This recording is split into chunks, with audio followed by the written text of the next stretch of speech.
All right, you won this one. Come on out. Soldier, how did you get that close to me? Sniper! Approach the instructor by being a sneaky bastard! Hey guys, how you doing? It's Henry at Mowers, Blowers, and Guns. Recently, a company asked me if I'd like to try out one of their optics for my gun channel. I said, absolutely.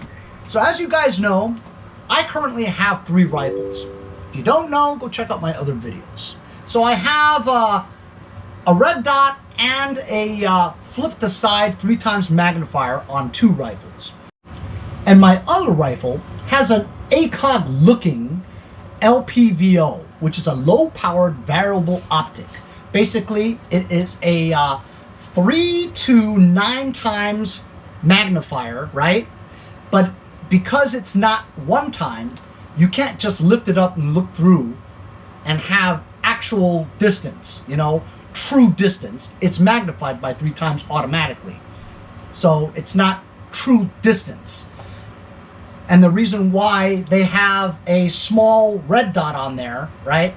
So that you can instantly lift it up and look through the red dot and find your true target, you know, with true distance. But honestly, the red dot is so small, it takes more time just to find the red dot, you know, for you to be able to find your target. So I'm trying a new Lpvo sent to me just recently. I'm going to open it up for the very first time in front of you guys. What's unique about this is that, first of all, it's a first focal plane type scope, which is very popular these days. I'm going to open up this package for you right now.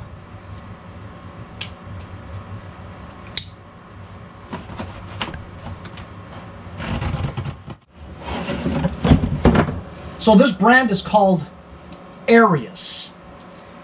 It's a Chinese manufacturer.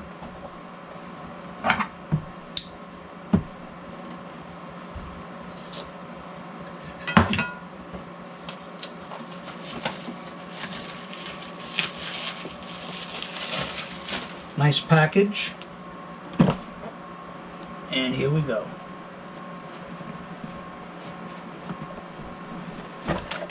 Ooh.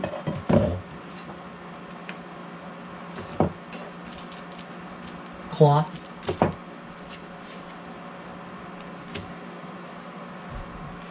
And there's what it looks like. It is almost brownish color.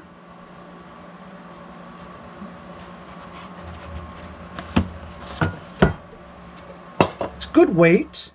So here we go. This is what it looks like. It has caps. So here's the rifle scope up close.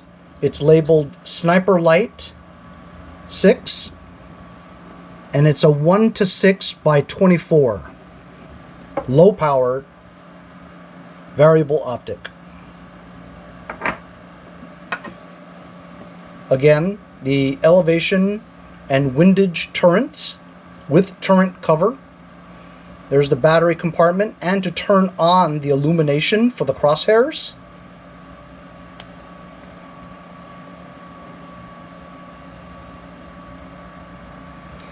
This is 1 power right now, and to adjust it, you have this little lever here where you would slowly turn it from 1 times to 6 times.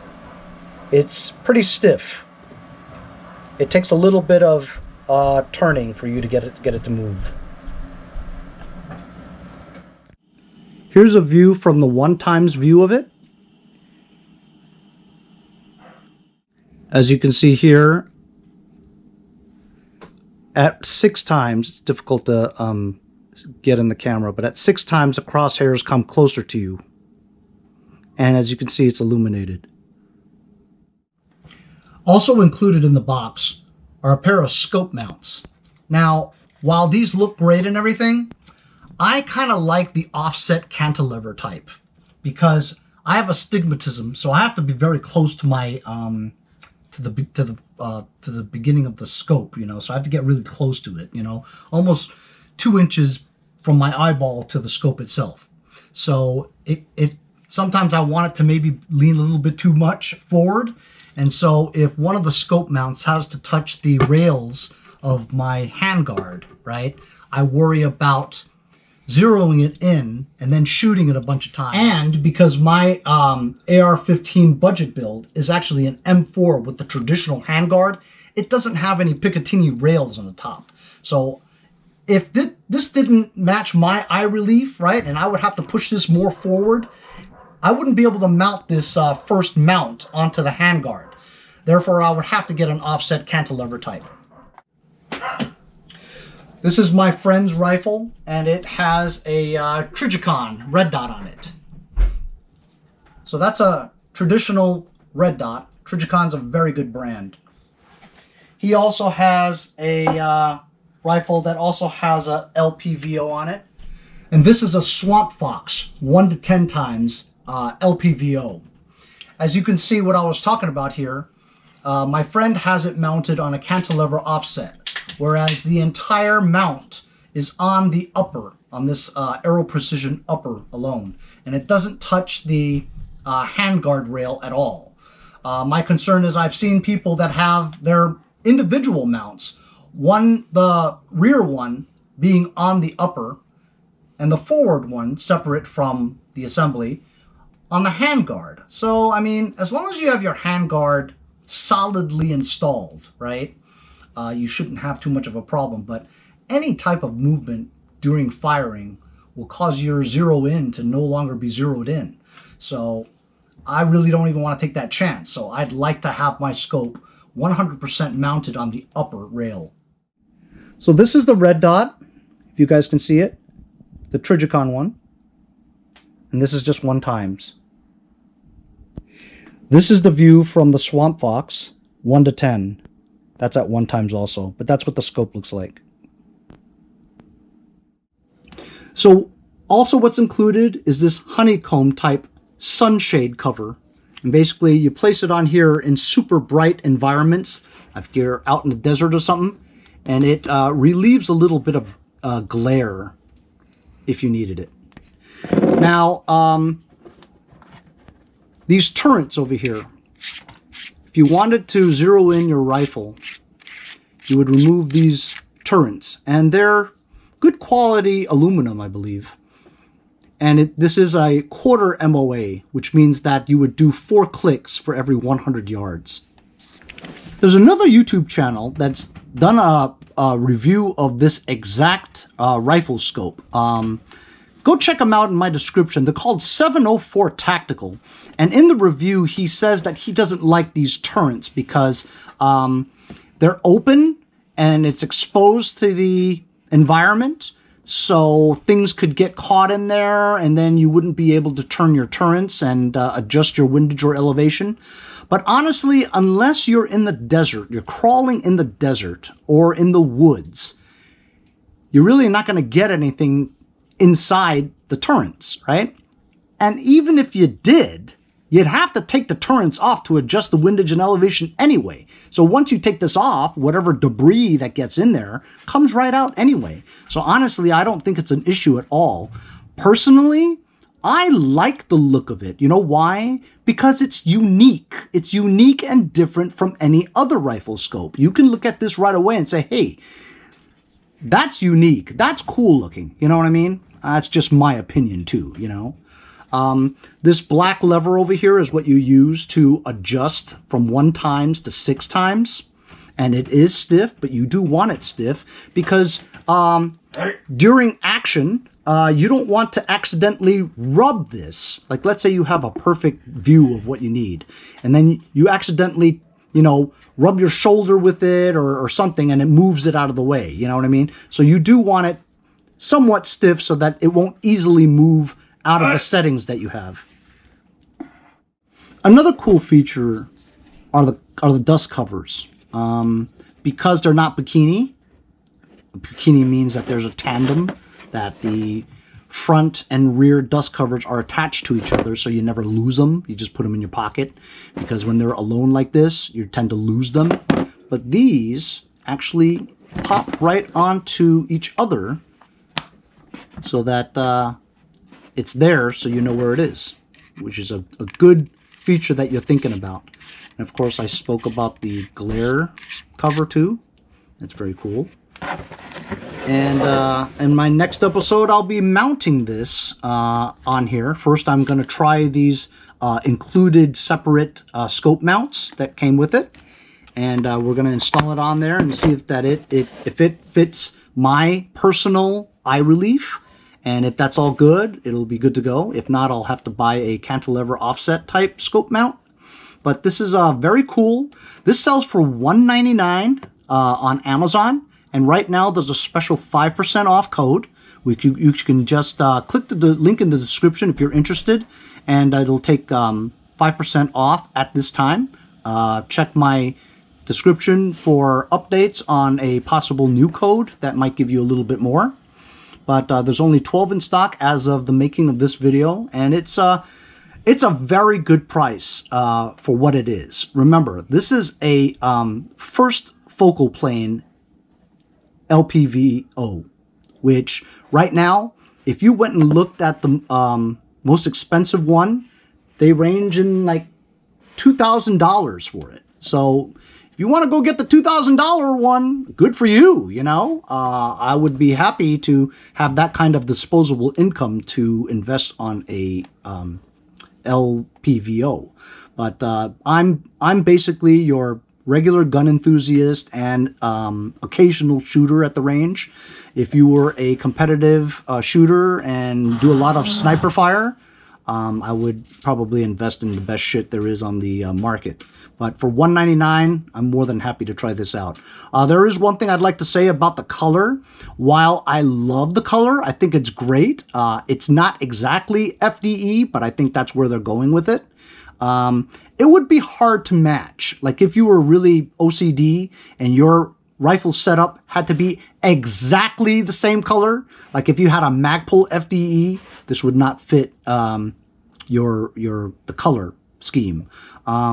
And to my knowledge, they don't make black. This is the only color it comes in, which is surprising because black is your most common color.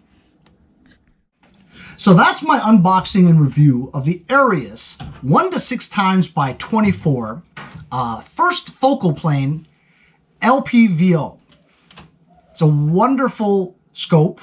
I'm definitely going to replace the current scope that I have on there, which honestly I didn't pay a whole lot of money for. You know, it has a lousy red dot on there. It's almost, you can't even use it, to be honest with you. Except at the range, it's okay. But this is a tremendous upgrade to that. Obviously, you're going to have to go to the range again and properly zero in the dot and the crosshairs to your target, which is always an all-day affair at the range because you don't know where that thing's pointing on your gun initially. I did buy a laser bore scope, laser bore sighter. You know, it's a small bullet-sized laser where I would put it in the chamber, and then that will help me at least get the windage correct. You know, all I have to do is just be in my backyard or something like that and try to at least zero the left and right. Because my backyard is only like 25 feet or something like that, it's not going to be accurate with the elevation. So at least to try to get it on paper preliminarily before I go to the range. So that's my next video for you, is to show you what the laser bore sight looks like, how it works, and then we're going to mount this on my existing rifle right now. And then the next video after that will be sighting this scope in on my rifle. Thanks a lot to Aireus for sending this to me. I will be using it. It's a wonderful scope. And like I said, I'll leave a link in the description for that other review YouTuber called 704 Tactical. He's got a very good review for this identical scope, and he goes more in depth with some in-action shots of actually using this mounted on his rifle. So thank you very much again for sending it to me. We'll see you guys next time on Mowers, Blowers, and Guns.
11.5 inch, compensated with an iron bonded bolt carrier, Trigicon AccuPoint with 1/6 magnification. Hey, I'm Henry from Mowers and Blowers.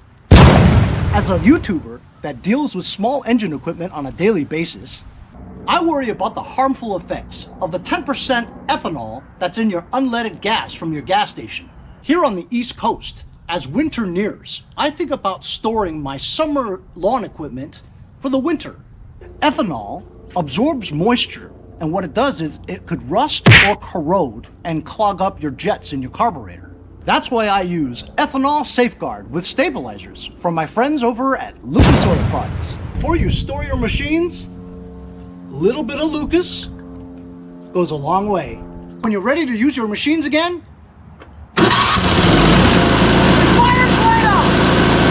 hey, if you guys enjoyed the video, remember to give me a like. Also, comment below. Subscribe. Remember, it doesn't cost anything to subscribe. It's free, right? Also, hit that little bell. That way you'll get post notifications whenever there's a new video and you won't miss out on any of them. Remember to follow my Instagram and Facebook, as well as if you'd like to donate $1 or $2, paypal.me/mowersandblowers. Really appreciate all the support. Also, to keep the videos coming every day, support the channel. Bye.